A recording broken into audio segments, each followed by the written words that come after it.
welcome to this week's episode of Raqs Talks. I'm Parazad. I'm Faiza. And this week we have the wonderfully talented Kat Ellen. Yay! Hi, everyone. Oh, I'm so pleased to be here. Thank you so much for having me. I'm a little surprised to be in your slate of guests, but I'm really excited to be here. We only have awesome people, so you deserve to be here. You are uniquely qualified. There it is. And I'm just loving the different topics that you've been bringing to your variety of dance community members, and I have a feeling I might be bringing in some new topics for you, so this is kind of exciting. We're sure you will. We're super interested. So why don't you start by telling us about your dance journey and how you started belly dancing? Sure. So when I was finished up with my college studies, this is where my story kind of overlaps a couple of your previous guests, because I was at UC Santa Barbara, which is well known for its UCSB Middle Eastern Ensemble, but of course I didn't know that when I was just looking for community evening classes. This is not in my academics. It was not, let's just take a movement class. I'd been a music major. I'd been a theater major. I finished with a bachelor's in linguistics. I just wanted something fun in the evenings, and the evening courses for the community included a belly dance class.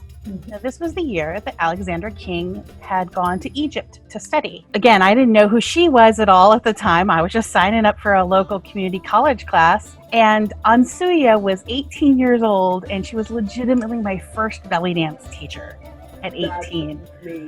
So I got dropped into the early 90s with no understanding of who these amazing teachers were and the context in which I was learning belly dance, or even what AMCAB was, or American Cabaret, or Turkish this and Lebanese that. I had no understanding of any of that. I just took classes. One of the most amazing, cool things that Ansuya would do for us is that she'd give us some technique.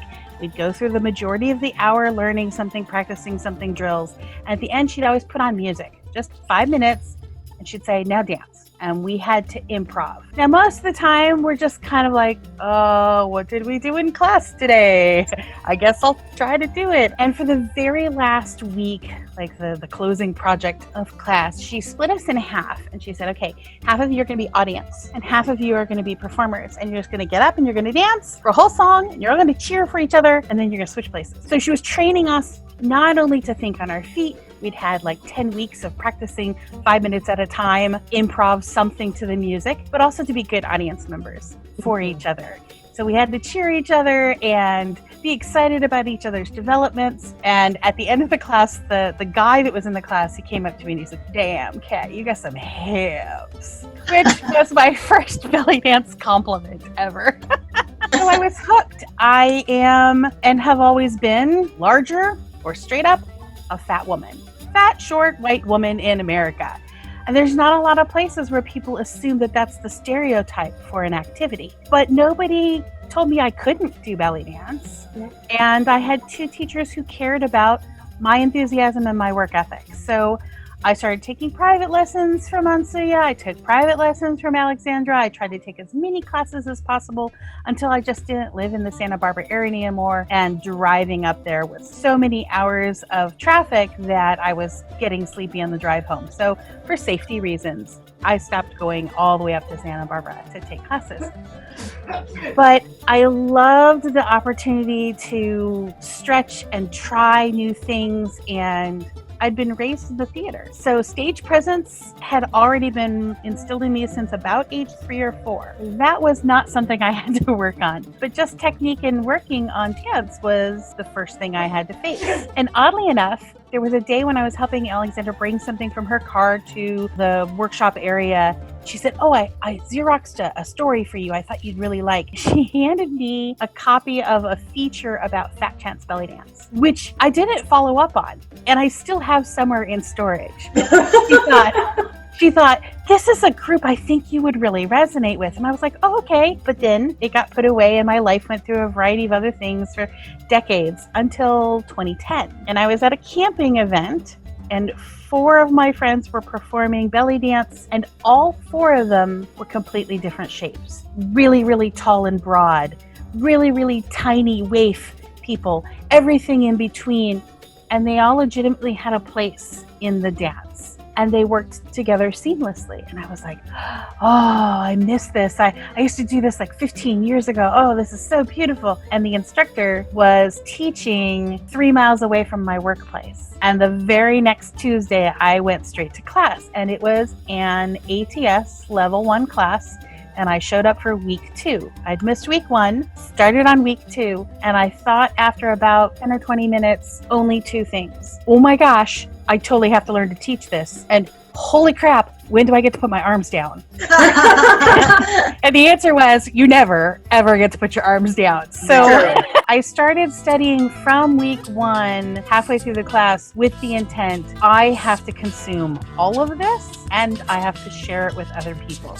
And then my journey after that went a variety of ways, but I knew from the first step, I had to learn this with the intent of passing on the information and the knowledge. I had no idea that you started with Alexandra and Ansuya. I had no idea. I thought you were just ATS all the way. No, I went into ATS thinking, well, I already know belly dance, so I'll just take this class now. And then found American Tribal Style, which has gone through some other changes since then, including naming. But at the time, ATS was a new introduction to me. And what I loved was I was being taught in a space where everyone was welcome. Every size was encouraged. It was you showing up to class, you showing up to work hard that mattered, not some natural flexibility or waviness or anything. I really could just show up and be myself and work hard and never put my arms down. Never put your arms down. Your arms are still up as we speak, aren't they? They are. So then you ended up going through and getting your certification. So I didn't even know at first how you would learn to teach. I was really open to someone tell me how I get to learn to pass this on and not steal things from other people. And it turned out that it had a whole program of you can study levels 1, 2, and 3, and you can learn to perform in troops, and you can go and take teacher training from Fat Chance Belly Dance. You can be brought on as what's now called a partner studio. It used to be called sister studio or sister and brother studio. Now it's also called partner studios. And that there was a syllabus, and there was a list of vocabulary, and there was a training system in place so that you could build up your foundations and then build upon that and then build upon that and then figure out where your specialization might go. So it was uniquely designed at that time for me to do exactly what I wanted to do with it, which was train in as much as possible with the intent to become an ethical teacher who brought health at every size to my classroom space, which was important to me, as well as any other contextual things that might come up, issues about body modesty, issues about cultural appropriation, issues about international and cultural awareness as we go to teaching in different countries and using different languages, being aware of what we call things, how to incorporate costuming and ethical choices for what you're representing. And in the meantime, there was already, by 2010, a whole community around tribal with big events. And so I had the grand fortune of being in California and having both the time and the money available to go to the last 5 tribal fests. You know, I had the opportunity to jump into the deep end, and I found a rich space that I could be part of, and then found places for my skill set to be used. I know that one of the things that you really promote, with having gone to your class several times myself, you were very big on this body, this day. Mm-hmm. One of the things that came from that is that I also found this when I was 42. So you can do the math. I get to turn 52 this year. This is 52 or almost 52. Being in my 40s as I went through acquiring the skills and chasing the ability to really describe the movements. I had to describe the movements on a body that was not shaped like my favorite dancers. I mean, I wasn't already shaped like the most athletic and lithe and flexible type. I had extra padding. So I could either be frightened of my body or I could embrace it and just acknowledge for what it was. And this comes also from some of my crafty world training, which is to give yourself the compassion you would give a 5-year-old when you're teaching something new. If a 5-year-old is struggling with something, you don't beat them up. Please don't beat them up. And so as I was coming into this teaching space, I wanted to articulate this compassion for your younger self, your newly acquired skills. And 2 rules came out that were my only rules for class. Number 1 rule, no pressure, no shame. And people are like, okay, well, that sounds pretty reasonable. I could write that as an inspirational quote on my wall. What do you mean by that? Well, I mean, I will never pressure you to do anything. I will never shame you about doing something or not doing something. I won't tolerate it between students, either in front of me or behind my back. We're all grown adults making our own choices, and in that, nobody should be pressuring us anymore. And shame is an unusual motivation system that has been overused in too many places in our lives. And I wanted to say, not only will I not shame you, not only will I not tolerate you shaming one another or shaming your friends, I'd like you to go home and not shame yourself. And the first time I ever said that to a group of about a dozen dancers, I literally saw them all flinch at the same time, because we've grown up in a society with years and years of shaming as a motivation. You did this thing that's bad. Now go do this thing as punishment. And there are motivational systems that don't have any shame in them. So that was rule number 1, no pressure, no shame. And rule number 2, I have this body on this day. This is what I woke up with. This is what I have showered. This is what I have gotten dressed in clean clothing. This is what I have brought to class. I don't need people to apologize for not being 15 anymore. I don't need you to apologize for having had a cold last week. When you come to class, just be there. Be in class. Now, if you're injured today and your feet aren't working, you're going to sit in a chair. You're going to pay attention. You're going to be focused. And you're going to do all the arm work. And it's going to be up and it's going to be muscular. You're going to have good posture. And you're going to be thinking about, what would my feet be doing? You're going to be memorizing and learning. And how do I know this? Because when I have taken injury, I sat on the sideline, I did all of the arm work. Spend an hour taking an advanced ATS class and do all the arm work from a chair. You will be sweating by the end. You will have also learned a few things about the moves you've never thought about before, because you've erased everything from the hips down. You can still do torso undulations and you can still do rotations and arms, but you're not doing the feet. So you get to erase the feet and the hips and the knees for a moment and go, I don't even know what that move is like when I stopped moving my feet. So the first time I was ever teaching, I was doing it in a park on a sidewalk with friends. And one of our friends needed to have surgery on her shoulder, and she didn't have surgery yet. And then later had the surgery and had post-surgery recovery. So her arm could not come up for anything. So we had to try and see if we could follow her if that arm was left out. She could use the other arm. It was amazing little drill set to try. Can you leave a piece out and still exude the notion of what this choreography is? And so for anyone who's never studied or watched American tribal style, or what's now called fat chance belly dance style, it's like having tiny pieces of choreography that get memorized like they're little Lego blocks, and then you mix and match the Lego blocks. And there's the Lego blocks that go together for all the slow moves, and there's the Lego blocks that go together for the fast moves, and you can't mix those sets. And so while many people will describe ATS or Fat Chance Belly Dance style as being a completely improvised dance system with followers and leaders, you do have to acknowledge that we've memorized tiny little blocks. Yeah. And in the memorizing of those little blocks, we've learned how the blocks fit together. When you start out with your level 1 fundamentals, you all get the same starter kit. Everyone gets the same 4 blocks over here and 6 blocks over there. So when you meet somebody that you've never danced with before, and you find out they're brand new, they only know the fundamentals from level 1, you can take all of your fancy Lego blocks and put them on a different shelf and get out your trusty first set, your Crayola box of only 8 colors, because your partner has her shiny or his shiny new box of only 8 colors of Crayola markers or Crayola crayons. And you can draw a beautiful picture with just those 8 colors. And that's one of the things I love about these small memorized choreographed Lego blocks that fit together because you want to build something beautiful with a partner or a team. And then the audience is like, what do you mean that's not memorized? Right. How could that possibly be improvised? What do you mean you've never rehearsed together? Now let me say, rehearsal is still extraordinarily important.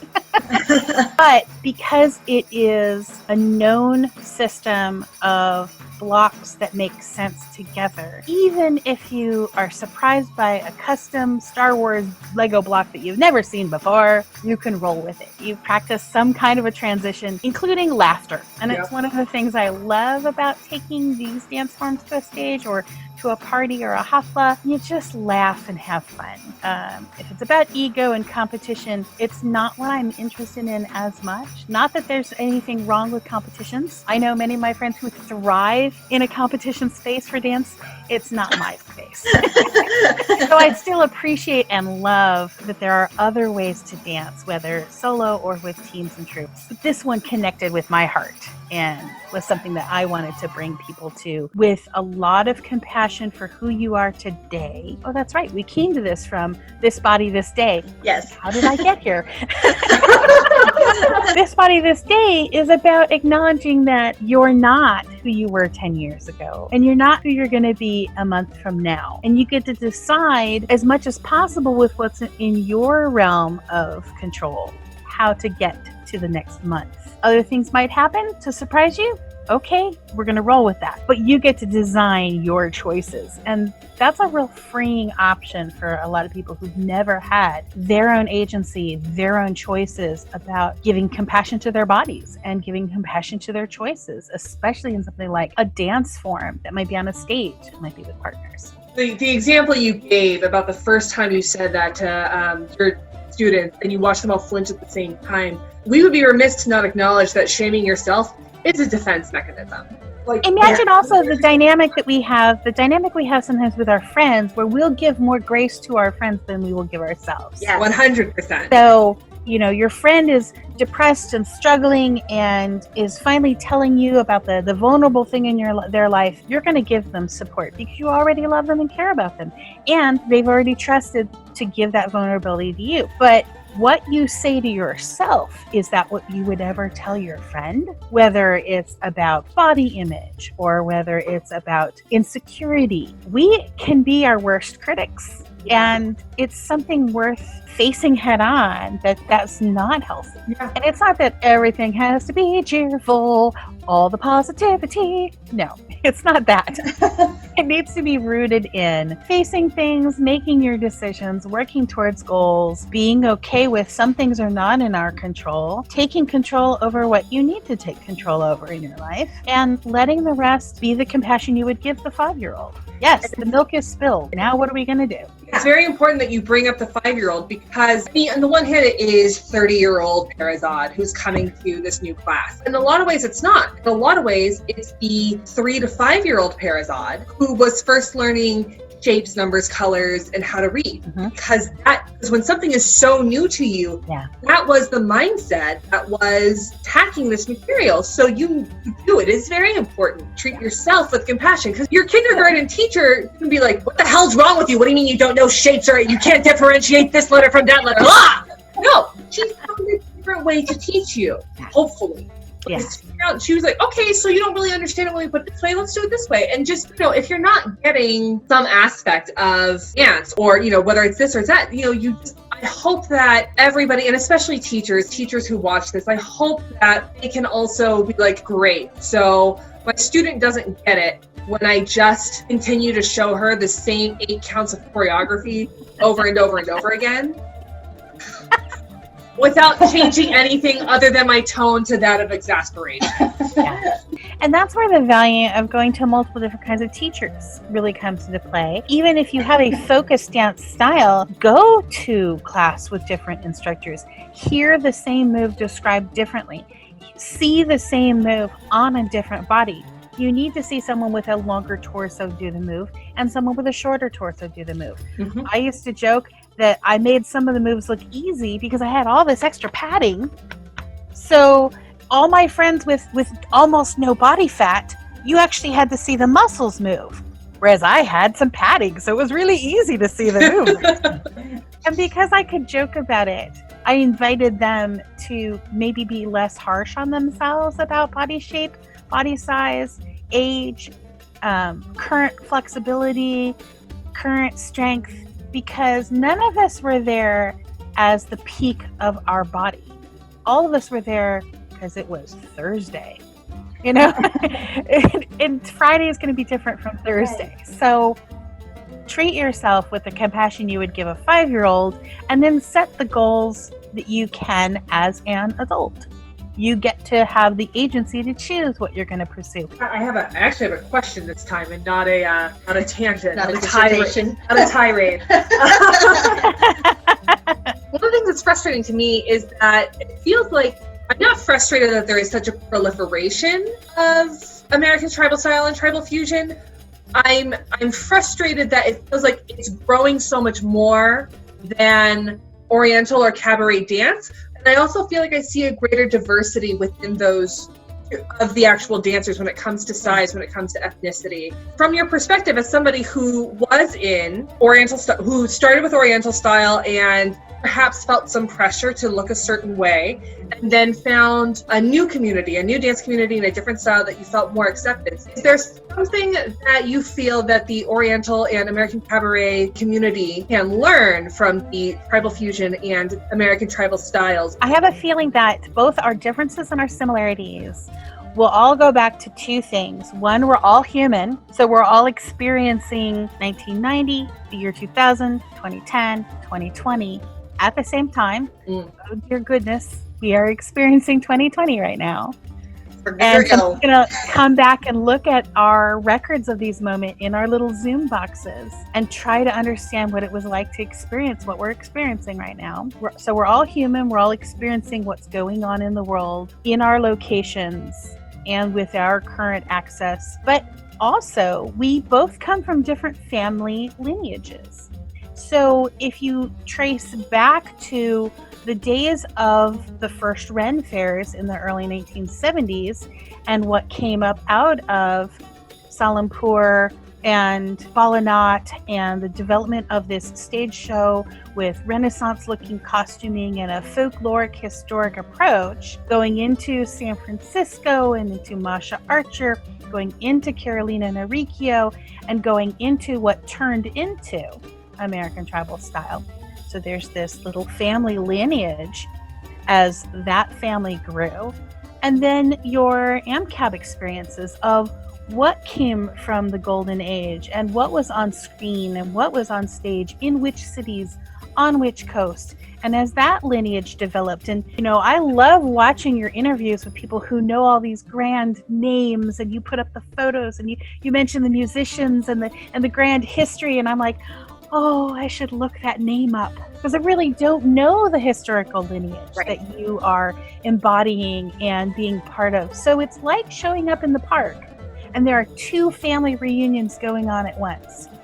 And you're all throwing a party. So, hey, you got music. You got music. You got costumes. You got finger cymbals. I got finger cymbals. So there's these two family reunions in the park every weekend, in my theoretical park in my head, with social distancing. But we recognize a few things about the parties that we throw. So occasionally we come across the park with each other, and that's where there's value in being a good audience member. So yes, I started with this early 1990s Alexander King UC Santa Barbara Middle Eastern Ensemble Ansuya experience, and then learned how to be a good audience member. So when my friends went on to do all of this study in cabaret and in folkloric, they invite me to their shows. So of course I pay a ticket and go to the show. We invite you on our show. And then when you become a dancer in another style and they throw showcases and they say, gosh, I could really use a couple of, let's call it tribal dancers, because that's what it was called at the time. Hey, Kat, what are you doing? Can you come be in my show? And I'm like, you want me? Oh, okay. And it turns out that, yeah, you do want to invite your local community to the shows, and teaching another audience how to cheer for a variety of styles. When I went to Tribal Fest for 5 years, I felt like there were two sports teams in the room, all cheering for each other. There was the people wearing all black and sometimes looking angry and emoting on stage, and I didn't always understand their emotions. But by gum, they got on that stage and they rocked it. And we went nuts for them. So that's where I got to see a whole bunch of fusion and gothic fusion and dark dance styles. And I'm like, wow, they work hard and they're amazing. And then there was the ATS ARM family sports team in the room. And the colors were about bright, bright flowers and giant skirts and little tiny mirrors and sometimes glitter, So we all cheered for them. And there's these people in dark clothing cheering for all the bright flowers. And then there's the people in all the bright flowers cheering for all the dark clothing. And there was no rivalry. I actually really loved the experience of being in that audience for 5 years, show after show after show, and meeting these really big stars and finding them in the hallways. And it turns out that they're all 5 foot. I'm with you on this. Right? They all look 7 feet tall, and maybe because they're wearing giant headdresses, Zoe Jakes. So, but you see some of these amazing big names in the hallways, and I would do volunteer shifts, and I would, take the check-in papers to the front door so that people could come in for their workshops, or I would work the green room and open the door and let people in to change their clothing. So I got to see it from the audience, I got to see it from the volunteer staff point of view, and everybody wanted everyone to succeed. Mm-hmm. Nobody went to a show hoping you would screw up. No. So it didn't matter which lineage we came from or which family reunion we were at the park for. It was okay to cheer for one another. And that's where I think we've had some really good, healthy crisscross between going to each other's shows, learning to support one another, trying each other's classes and going, that was an experience. And then, loving a few things about it, being challenged by a few things, going, yeah, that doesn't resonate with me as something I want to pursue, but I'm really glad I got to experience taking a class in something rooted in history and folkloric, and taking a class in choreography, and taking a class in fusion, and saying, wow, this is a rich history as well. It's not what I'm chasing for my own personal passion, but being exposed to multiple styles means you learn how to appreciate them more. But then here's where, all being human, we have the same problems. I'm a white woman in the US. So that shapes a box of experience for me. And I'm not from First Nations or Indigenous tribes or Native tribes. So in the past couple of years, when people have finally said, I trust you enough to be vulnerable, I'm going to tell you what makes me uncomfortable, there's this pushback that the word tribal really probably shouldn't be co-opted entirely by a bunch of white women in the US. That maybe there's some problems with that. So we've started having conversations and roundtables and seminars and even just straight up lectures from a variety of minority voices that have not had the center stage before. And that's where currently in the US and a couple other places around the world, we're really struggling with, if you came from an empowered, structured space and the not empowered voices are getting a microphone, sometimes it's our job to sit back and listen. And make some adjustments. So we're all experiencing that.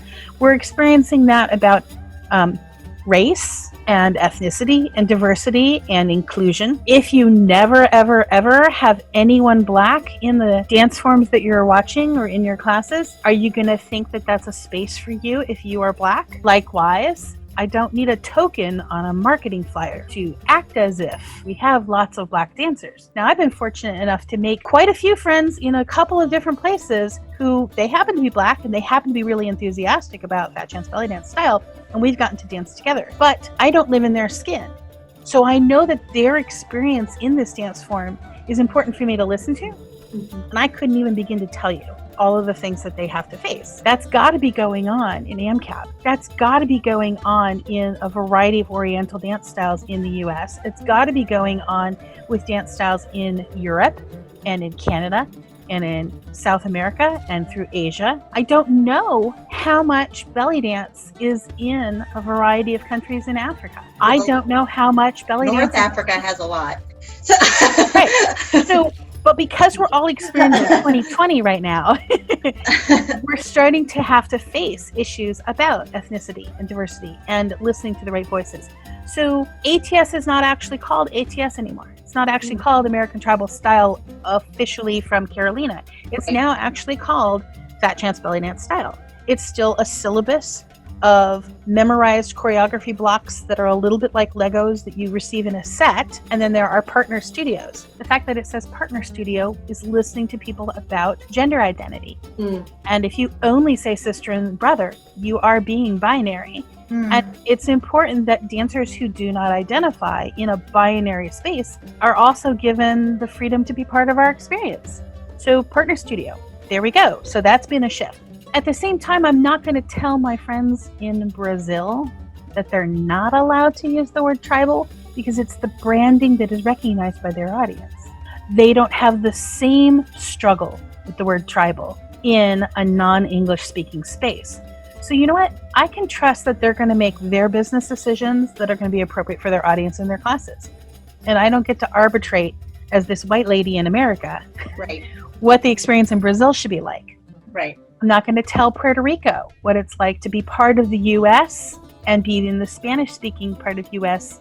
where there are people who don't even know that that's part of the U.S. I'm also going to learn to stop saying America for just the U.S. because my Canadian friends are like, you know, I'm in the same continent. And South America is still American.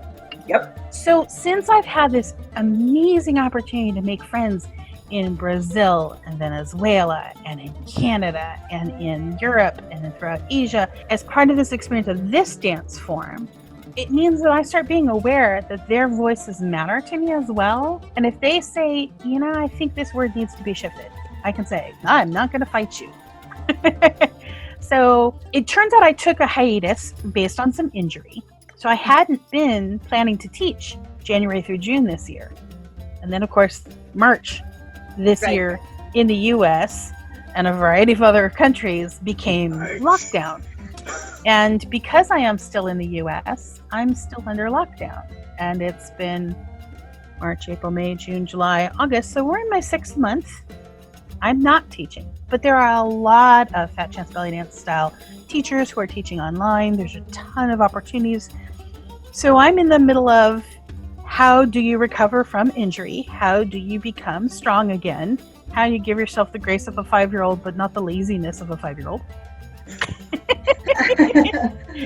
And try to rebuild myself. So oddly enough, this is a great segue to what my little pet project has been ever since I first found Fat Chance Belly Dance Style. And that is that these memorized choreographies have an unusual trait in that some of them are only for right-handedness. Where are my left-handed Lego blocks? So since some of the moves in this memorized choreography syllabus are only one-sided, and I came from a theater background, ballet background, jazz background, AMCAB, Tai Chi experience, and people who did sword fighting around me, they legitimately trained every side of their body equally. And that was not my experience for 10 years of training in American Tribal Style. So I've always wanted to develop a system to do mirror image or even create a mirror dialect. It's not done yet. I have a few shenanigans partners that I'm working with. We're learning how to get rid of the words left and right in a dance practice. How would you describe a move if you didn't say left arm, right arm? If I'm in a dance style that has to have a leader and a follower, how do I make leader and follower turn into leader and follower and not make it hinky and weird? Like, make it as simple and efficient as possible. How do I make the experience for the audience enjoyable? How do I make the experience for the dancers enjoyable? And how do I keep injury from being lopsided? I have 2 questions. Yes. In this mirror universe, does one of you have to have a goatee? No, but that could be an excellent stage choice. Second question. What? Sorry. Okay. Second question that doesn't have anything to do with Star Trek. Is this similar to Black Sheep style? So interestingly enough, that was one of the really nice things about Tribal Fest as an opportunity for me. I got to take a number of Black Sheep belly dance style classes and workshops, including a 3-day intensive with the intent to go on stage. And because I really wanted to figure out what their system was, be fully trained in it, And it was a different set of Lego blocks. So you had to learn it. Some of them were similarly shaped, some of them were identically shaped. It was a little bit like when you study Russian as an English speaker. Some of the letters are exactly like English. Some look like English and mean something else, and some are letters you've never seen before. It didn't have a complete mirror image of everything the way I was envisioning it. So there were things that were legitimately on the left side of the body, on the left side of the stage, but not everything was a complete, exact mirror image. And I always thought, well, what if it really was mirror image? What if the only difference was the camera got flipped? That is a little bit what I wanted, was true, actual, pure Fat Chance Belly Dance moves, syllabus, Lego blocks in the mirror. And it's a great teaching trick. If you don't have a mirror, and my entire first year of teaching, my student teaching year, was no mirrors outside on a sidewalk in a park in public. I think I went to some of those classes. And you had to imagine a mirror. So if I'm facing the imaginary audience and my followers are looking at my back, obviously they can tell that when this arm goes up, their arm that matches goes up. But if I turn around and face them, I am in the mirror. Right. So I could say to my students who really had issues with what arm is up and what arm is down, like, everybody lean to this side with me. I'm in the mirror. Everybody lean to this side with me. And I don't have to say right and left, because I now no longer know which word goes with which direction. I don't know. I just leaned this way because she went this way. I leaned this way because she leaned this way. It doesn't matter if it's right or left. And if you are semi-dyslexic in some way, it's fine to throw those words away. Because if I want you to, Simon Says, lift your hand on this side of the screen, and you follow what you see on the screen, I'm in the mirror. You get the experience of the correct arm going up. And I, as a teacher, have the extra challenge of, how do I bring something to my student that makes sense? And then if my student says, but now I hurt because you only made me stand on this leg, I could say, well, let's try standing on the other leg. What happens if we do the move as if we're in the mirror? So on occasion, when I've brought it to a student that way and we've tried a drill completely as if we were all living in Alice in the Wonderland's mirror image world, there's a lot of brain-breaking moments where people are like, I didn't know the other side of my body existed. You know you have this other part of your body, but you've never challenged your brain to make that connection. So if you can challenge your brain to make that connection, you might understand the move better. You might make your body not lopsided. You might avoid injury. You might recover from injuries. You might simply just be more challenged. So it's a really neat intellectual challenge. It's a really neat body challenge. I don't like being bored, so I have to come up with really cool things to challenge me. And don't let anyone ever say the dance is easy, you can turn your mind off. Holy buckets, no. You have to engage your brain. I don't care if you're a soloist or a team dancer. If your brain is turned off, you are not a good dancer in that moment. And we've had days like that where we've walked out of classes and we're like, my brain wasn't in it. I don't even remember what we studied. What did Faiza have us do? I don't even know. You can't come to class with no brain and expect that to be how you get ahead in life. You have to engage your brain with your body. And then there's this great give and take of everybody's brain is a little bit different. Everybody's brain has a different challenge. Some brains find this to be super easy and they find this to be super hard. So give everyone the experience of being thankful for the things that are easy. And being excited about the things that are hard that you choose to do. So we're going to wrap this up. Is there anywhere that your fans can find you on social media? So CaySwann is where you'll find me on Twitter and Instagram and Facebook. And so my dance is under CaySwann Dance. And my crafty goodness is under CaySwann Crafts. I care a lot about textiles and history and dance and compassion for your inner self. You'll find me all under CaySwann. Well, that was another episode of Raqs Talks. Thank you so much to Kat Ellen for joining us today. I'm Faiza. I'm Perazad. Thank you so much for tuning in. Don't forget to like, comment, and subscribe. And if you liked what you saw, give us a share. We'll see you next week. Masalama.